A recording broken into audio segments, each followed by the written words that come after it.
advertising piece was great. Everybody loved it. Thank you. And today I went to log. I was looking for the Northwest Territory one, and a tweet ad popped up. Really? Today. And we're live. Wow.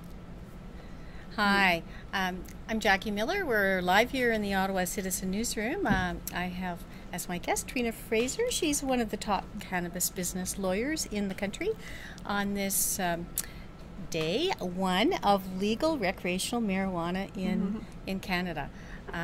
We're about 12 hours in now, and there have been lineups across the country at some of the stores that have opened. Can we see the picture of what happened in Newfoundland? Newfoundland was the first province to have legal recreational weed because it's out east. So about 10:30 Ottawa time, the first gram of marijuana was sold, and it was sold by, on your right, that's Bruce Linton. He's the CEO of Canopy Growth Corp, which is the parent company for Tweed Marijuana in Smiths Falls. Happy looking guy. He sold the first gram of weed to the gentleman on the left in St. John's. And apparently they barely made it there because there was a windstorm and they had hired a private jet to fly into St. John's to make sure they had that first legal sale. Now this morning we have reports of lineups at some of the stores that have opened across the country, from Montreal to Calgary to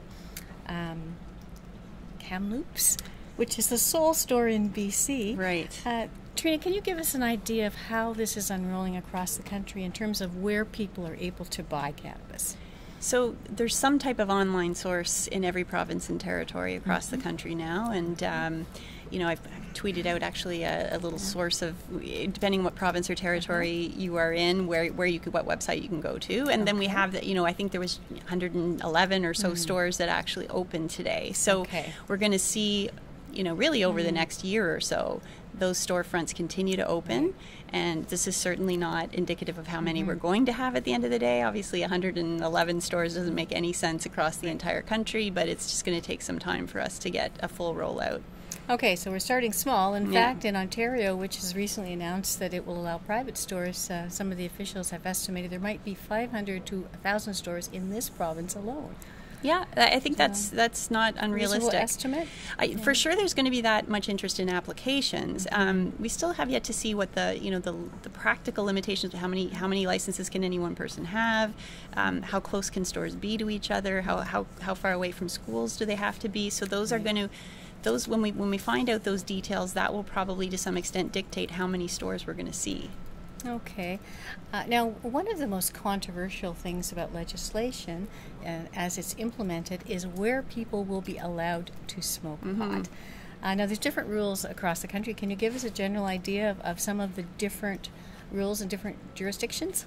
Yeah, it's basically one of two approaches, either a complete public consumption ban or treat it like cigarettes, and where you can smoke cigarettes, you can smoke cannabis. So in Ontario, we still technically do have a public consumption ban until Bill 36 passes and becomes law. Then it moves more to a tobacco approach. But it will still be up to each municipality to decide if they want to make those rules even more restrictive. We've already seen Markham, for example, has passed a bylaw to completely ban public consumption of cannabis and take us back to where we were under the Cannabis Act that the Liberals passed. Okay, so there's going to be a patchwork, not only in Ontario, but across the country. Definitely. So you could be in Markham, no smoking. You could arrive in Ottawa. Is particularly confusing because we have a lot of land that's owned by the National Capital Commission. Right. Where technically you can smoke anything. There's no law against it. Yeah, but not in a city park.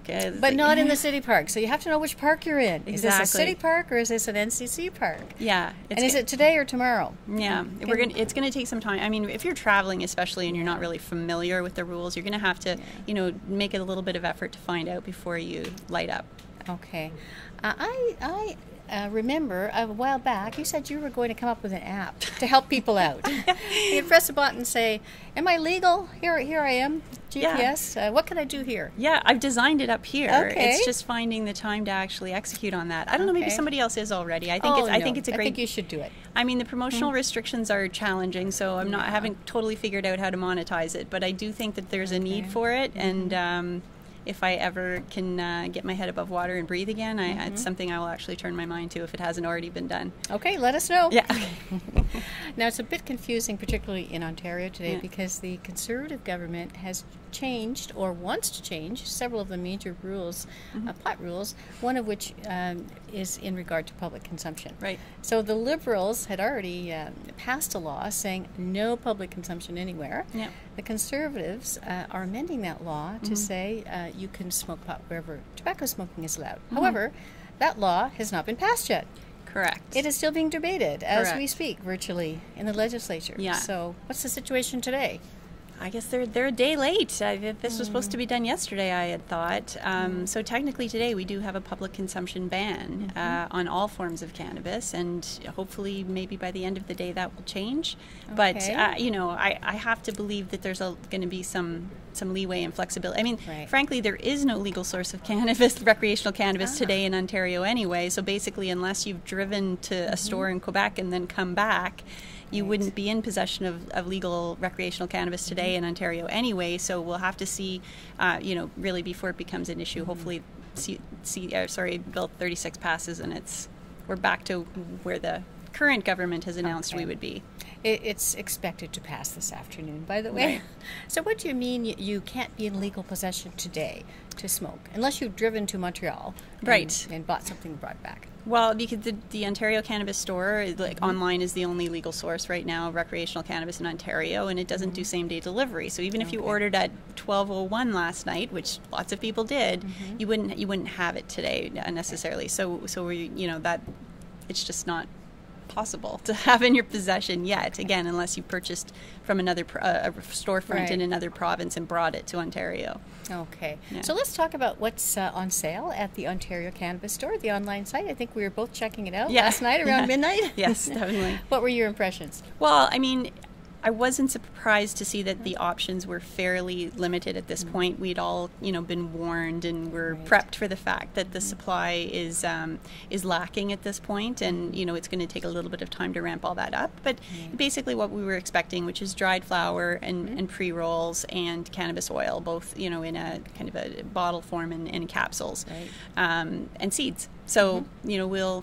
Actually, there were no seeds. Oh, there were no seeds yet in Ontario? Coming later. Oh, okay. Yeah, no seeds. There's a big shortage of seeds, so don't start gardening yet. Okay. Well, we'll have to wait a bit for that then. But you know, even within the available product types right now, that's you know, we will see much more variety in cannabinoid content, terpene content. That will all come. We'll see that ramp up very quickly.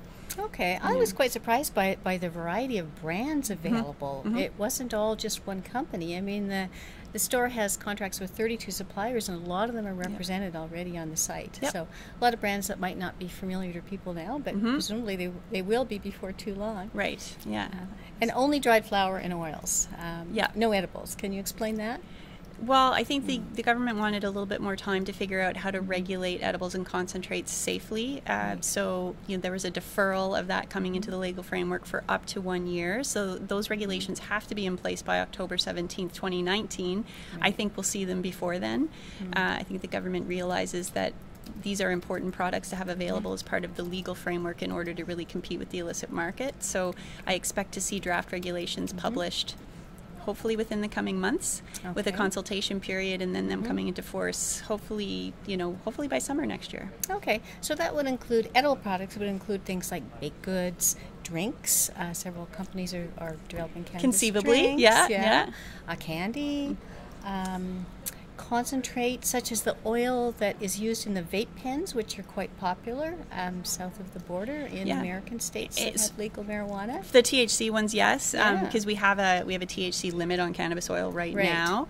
Interestingly, Aurora has brought to market a CBD vape cartridge, oil cartridge, actually just this week. So that's a new innovative product that's on the market. So, but we will see, a whole wide array of things. Now, we don't know exactly where the limits are going to be on what's permitted within those categories of concentrates and edibles. We have to see those regulations and see if there's THC concentration limits that are put on them. I expect we'll see restrictions on products that might look appealing to children, things of that nature, how they're dosed, how many servings per package, all of those things will be Right. fleshed out in the regulations. Yeah, there'll definitely be portion control. The Health Canada officials had a briefing yesterday. They were talking about some of these regulations, and if there's one lesson that was learned from Colorado and other states is you have to tell people what's a portion. If you have a chocolate bar that's 40 portions, you maybe should let them know that. Yeah, so. I think we'll actually see a requirement for them to be individually packaged even within a larger package, because even if it's indicated, I think what we've seen in other jurisdictions is people still get confused. We've kind of been trained to think of an entire chocolate bar as a serving, and so it becomes very easy to just not really think about it, and you put one square in and then another and another and another, and you've inadvertently now consumed 4 servings when you didn't really necessarily realize that. So I think they're definitely aware of those challenges. They've spoken to Colorado and Washington and other jurisdictions, and hopefully we've learned the lessons that they've had to learn the hard way, and we can regulate ahead of that and avoid those problems. Okay, so you're thinking they might have individual tiny portions, for instance, of a chocolate bar wrapped within the larger chocolate bar. Wrapped, that kind of portioning? or at least kind of separated, like not kind of physically attached. That's what, again, that I would not be surprised if we see that, just because of that issue. Okay. And it's the situation with oil is a bit confusing for people, because when they go on the website, they'll see that oil is available, but it's not the type of oil that is used in vape pens, which are widely available on the illegal market. Right. I mean, the concentration limit of THC right now in cannabis oil is 30 milligrams per milliliter, which would probably, like, if you're looking for a vape cartridge that's going to actually get you high, not a high CBD oil, it's not going to come anywhere close to what you'd find on the black market right now, that concentration cap. So those higher concentration oils, we have to wait for concentrates to become part of the legal framework. And in the meantime, of course, they're available on the black market. So let's talk about the black market a little bit. Were you surprised to see that, at least in Ottawa, there's perhaps 25 illegal dispensaries, and most of them are shutting down? Can you explain why they might be shutting down? Well, I mean, I'm assuming they're shutting down because they were told if you don't, you will have zero chance of getting a retail license in this province ever. That message has been delivered clearly, and I think, I actually think of it as a very encouraging sign, because it to me, it shows that these operators truly do want to become legal operators, that they are prepared to go through the application process along with everyone else. They are prepared to comply with regulation and do what's necessary to be legal businesses. So I think that's really a promising sign. Okay. So how important is it that some of these gray market operators move into the legal side, considering that the black market is now a multi-billion-dollar business? Well, for every illegal operator that becomes a legal operator, that has gone a certain distance to achieving the objective of displacing the black market, right? The easiest way to displace the black market is to have them become part of the legal market.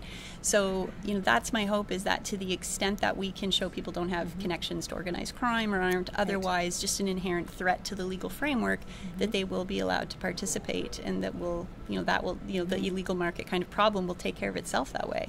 Okay. Free market. To the free market. Yeah.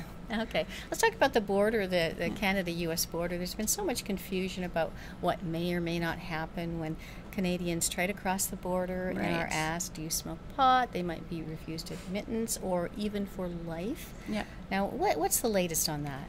So some promising developments in the past week or so, because there was a great deal of concern over some statements that had been made in an article several weeks ago that almost led us to this state where if you own shares in a cannabis company, if I work as a clerk in a cannabis store, like these could all be the basis for denial of entry and bans. And so, I mean, the problem with admitting to consumption is still there for sure, but what we've received in the past week is confirmation from Customs and Border Protection that, merely working in the legal cannabis market in Canada or investing in the legal cannabis market in Canada will not, be a denial for entry if the purpose for your entry is non-cannabis related. So, there's a big cannabis industry event coming up in Vegas next month, and I have clients who are, rethinking their plans to send employees to that conference. And if they are still planning to go, they've got to think about what they're going to say when they get asked, what's your purpose for entry? Because, certainly saying I'm coming to attend a cannabis conference can be a reason for denial of entry, Okay, what about regular people? If a border official says to them, do you smoke pot? Have you ever smoked pot? Is there any clarity on how likely that is to happen? I mean, what they're saying is, it's not certainly a standard question that you're a routine question that's asked as part of the screening process, but it is certainly within the officer's discretion to ask that question if they have suspicion to believe that you're a cannabis user.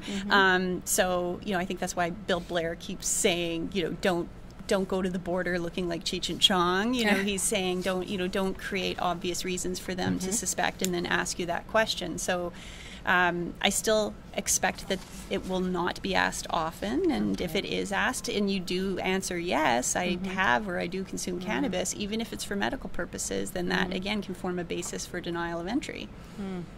Okay, let's look ahead.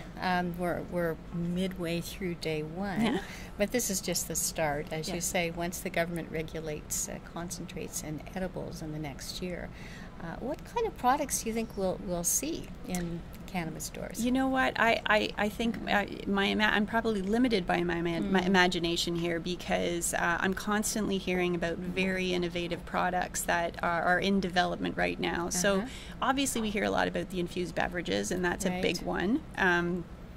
I think that the really interesting part about the infused beverages is that they're trying to create an experience with cannabis which is familiar to people and similar to what you'd experience having a beer or a glass of wine, where the onset of the effects would be within minutes and then would be completely, gone within an hour. And that's, I think, probably a much more interesting experience for people than edibles, which you may have to wait an hour and a half or even longer for onset of effects, and then many hours of feeling effects, and that's a commitment that time. It is. So I think all of these new product types try to create these experiences for people that are non-combustible, first of all, for people who are concerned about inhaling smoke or even vapor, and to really put it into a context that we already understand as a society.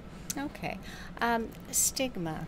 There's obviously still a lot of stigma surrounding marijuana use. I mean, you've been involved in giving legal advice to companies for about 4 or 5 years.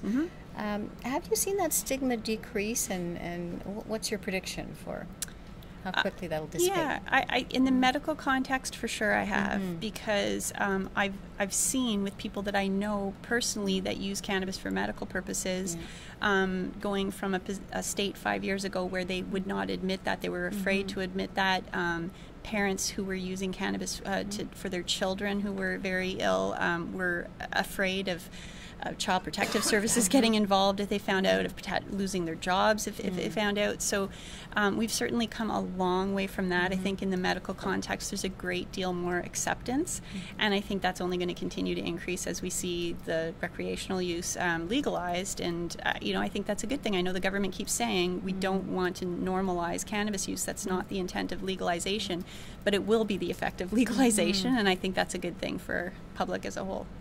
Yeah, I guess it raises the question, how can you legalize something and offer it for sale, but tell people we don't want you to use it, which is really the message? Yeah, I mean, you do that obviously by completely banning advertising and marketing, by sticking scary warning labels all over the packaging, and that's basically what we are doing now. And does it make a great deal of sense? No, but I do understand it, because it's start strict and loosen over time as it's justifiable and not deemed to be a threat to public health and safety. So this is where we're starting. It's not where we're ending. For sure there will be an evolution of the regulations, especially as we see consumption patterns shift to non-combustible types of cannabis. I think we will see the messaging and the warnings, and you will see the evidence develop too about what the risks truly are with cannabis and the benefits. Thank you very much for joining us. I'm You're Jackie welcome. Miller. This is Trina Fraser, a cannabis lawyer in the Ottawa Citizen Newsroom. Thanks.